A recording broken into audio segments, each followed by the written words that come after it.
Olá, bem-vindos à nossa unidade 3. Hoje nós vamos falar sobre palavras fóricas e a referenciação situacional e textual e também um pouquinho sobre algumas classes gramaticais. É sabido que as palavras fóricas, elas têm a função de fazer apenas referências, elas não têm sentido sozinhas dentro de um texto. Você logo vai aprender sobre isso.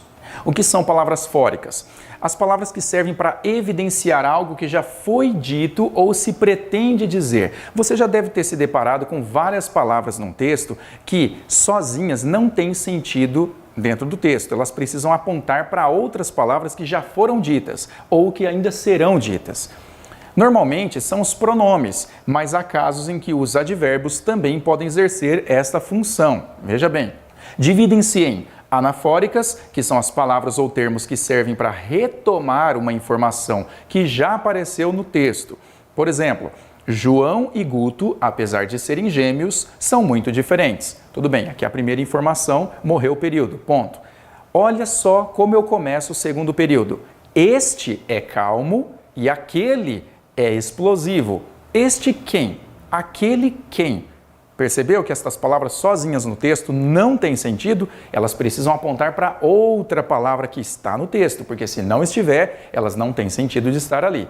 Olha só, este é o que está mais próximo da palavra. Então, no caso, Guto. Aquele. Quem foi o primeiro nome que eu disse na frase? Não era o João? Então, aquele. Então, este Guto é calmo, aquele, o João, é explosivo.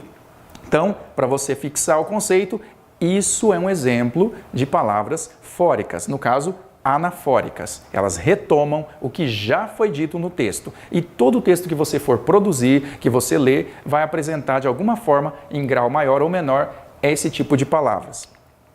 E as palavras catafóricas? Bom, se as anafóricas são as que retomam palavras já ditas, as catafóricas, elas vão antecipar-se a palavras que ainda não foram ditas. Olha só. Felipe queria fazer um bolo e comprou vários ingredientes. 2 pontos, para aí. Vários ingredientes quais? Eu não falei, mas vou dizer depois dos 2 pontos, porque morfologicamente 2 pontos significa que eu vou enumerar alguma coisa. Então, achocolatado, açúcar, essência de baunilha e ovos. Percebeu? Eu poderia dar vários outros exemplos. Fui ao shopping e comprei isto. 2 pontos. Uma camisa, uma calça e um tênis. Isto o quê? Seria a palavra catafórica. O isto estaria antecipando aquilo que eu comprei. E assim por diante. O que seria o artigo definido? Agora falando sobre uma classe de palavras especificamente. O artigo definido, ele vai me dar a definição do gênero e do número do substantivo. Se ele é masculino ou se ele é singular ou plural. Masculino, feminino ou singular e plural, ok? O sozinho me determina masculino singular. O mais S é masculino plural. A sozinho, feminino. A mais S, feminino plural. Para que serve o artigo definido num texto? Bom, ele é utilizado para indicar precisamente qual objeto ou de qual pessoa se está falando num contexto comunicacional. Você tem, por exemplo, a menina que estuda letras fez um belo discurso na abertura do evento. Olha, se eu estou conversando com você e nós nos conhecemos e conhecemos a pessoa que está lá no evento, nós dois vimos a pessoa, a menina, então eu vou usar o artigo definido, porque a pessoa é definida. No nosso contexto comunicacional, eu falo a menina, porque você também já conhece. Agora, se você não tivesse visto, já seria outra história. Eu vou usar um artigo indefinido, mas já a gente fala sobre ele. Outro exemplo, os pratos que compramos na semana passada foram quebrados ao lavar a louça. Então, nesse contexto, lembre-se sempre do contexto. Frase fora de contexto não dá para analisar. Nesse caso aqui, nós sabemos de quais pratos se trata, ok? O artigo indefinido agora, para que ele serve? Pode ser utilizado em situações em que não se pode ou não se deseja especificar algo ou alguém. É igual quando está na sala de aula e tem sempre um aluno bagunceiro e aí um cutuca, joga uma bolinha de papel na cabeça do outro, ele não quer denunciar o amiguinho porque ele tem um pacto de amizade com ele, fala, professor, estão jogando aí, tem um aluno jogando papelzinho na minha cabeça, um aluno, ele não diz qual. Ou, outro exemplo, um garoto estava atravessando a rua quando o semáforo abriu. Que garoto? De onde ele vem? Qual o nome dele? Eu não sei nada sobre ele, eu sei apenas que é um garoto. A única categoria que eu tenho é isso. Então, uma garrafa de leite já é o suficiente para a receita. Então, você conversando com alguém com quem você está fazendo aí uma receita culinária e a pessoa diz, olha, uma garrafa de leite já é o suficiente. Qual garrafa? Garrafa de plástico, garrafa de vidro, de metal, não importa, é uma garrafa, é indefinidamente que você está falando.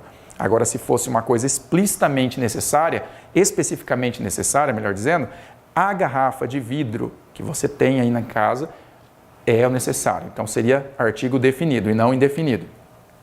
Agora vamos falar um pouquinho sobre os pronomes. Olha o nome dele, pronomes. Então ele é feito para quem? Para os nomes. Se você se lembrar lá da época da escola, você vai lembrar que quando a gente fala em nome, a gente fala em substantivos. Então o pronome só está na frase se estiver junto de um substantivo, ok? Então ele se divide em pronomes pessoais, possessivos, demonstrativos, indefinidos, relativos e interrogativos. Olha só quantos pronomes nós temos. E cada um tem uma função bem específica. Os pronomes pessoais, por exemplo, eles servem, via de regra, para dizer em relação à pessoa que fala. Mas olha só, eles se dividem em retos e oblíquos. E a norma diz que os pronomes do caso reto devem funcionar como os sujeitos da oração. Preste atenção nisso, hein? Se liga nisso. Enquanto os oblíquos funcionam como objetos ou complementos. Então você já tem um macete aqui. Se o pronome estiver funcionando como sujeito na oração, é um pronome do caso reto. Se ele estiver completando o sentido de um verbo, então ele com certeza é oblíquo. Ele não é do caso reto, ok? Pronomes pessoais, quais são? Caso reto, hein? Primeira, segunda e terceira pessoa do singular, primeira, segunda e terceira pessoa do plural. Eu, tu, ele, ou ela no caso feminino. Pronome pessoal do caso reto. Nós, vós, eles, elas. Pronome pessoal do caso reto, só que no plural. Olha para frente, eu coloquei do lado, me, te, se, o, a, lhe. Aqui estão os pronomes oblíquos, pronome do caso oblíquo, o me para a primeira pessoa, te para a segunda pessoa, se, o, a, lhe para a terceira pessoa do singular.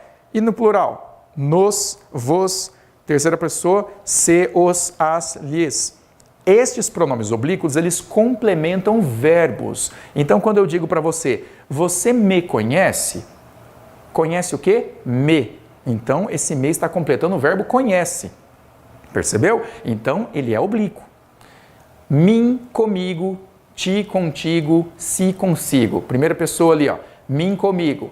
São pronomes oblíquos tônicos. Então, note bem. Retomando aqui que eu não falei. O me, ele é pronome oblíquo átono.